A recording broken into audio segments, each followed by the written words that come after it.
Everyone knows that the Timberwolves are looking to move Karl Anthony Towns to make money work for upcoming seasons and maybe even just to make the personnel work a little better. But what if I told you the hot take that I have is that maybe the plan isn't to trade Karl Anthony Towns?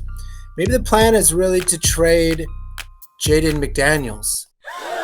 So Jaden McDaniels, over the last couple years, has turned into one of the elite perimeter defenders in the NBA who can guard anyone from Luka Doncic to Steph Curry. Can handle anybody, big, small, with about as much success as anybody. Part of my take is based on that, with about as much success as anybody that can. And in the NBA right now, they take you off the ball. They can run a screen or a pick and pretty much set up whatever defender they want when it comes playoff time. So now it comes back to, what else does Jaden McDaniel give? Well, over his 3 seasons, he's improved his points each year. And last year he was up to 12 points a game, which is solid. 4 rebounds a game, which isn't that impressive. And he shot his three-pointer at almost 40%, which was good. But mind you, that's only 3 shots a game. So he's really not giving you much other than perimeter defense. Although his value is sky high right now, something that's the opposite of Karl Anthony Towns. So if Karl Anthony Towns' value is not where it needs to be to get a big haul for him to improve the franchise, what if it's Jaden McDaniels? Let's look at why we might move Jaden McDaniels. Who have we drafted in the last few drafts? I'll start. Josh Minot. He's 20 years old. He's about 6'9"-ish. Elite athleticism. Very long defender. Kind of sounds a little like Jaden McDaniels.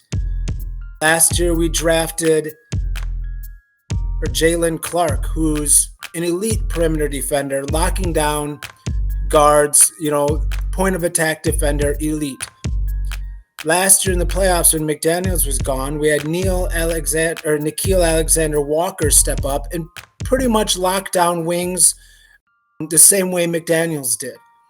The difference is Walker's on a $4 million contract. Josh Minot is on a $2 million contract.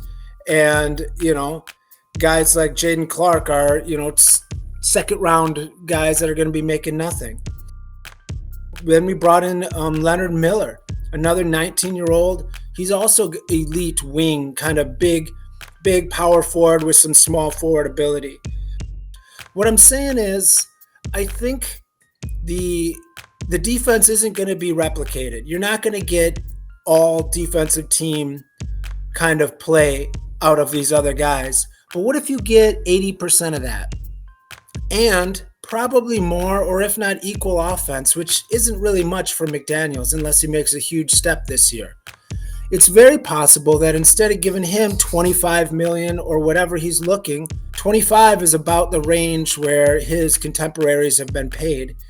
What if instead of that, we keep Karl Anthony Towns and we just go cheaper and younger at those other positions to add defense? It's possible that this team going forward will keep Towns.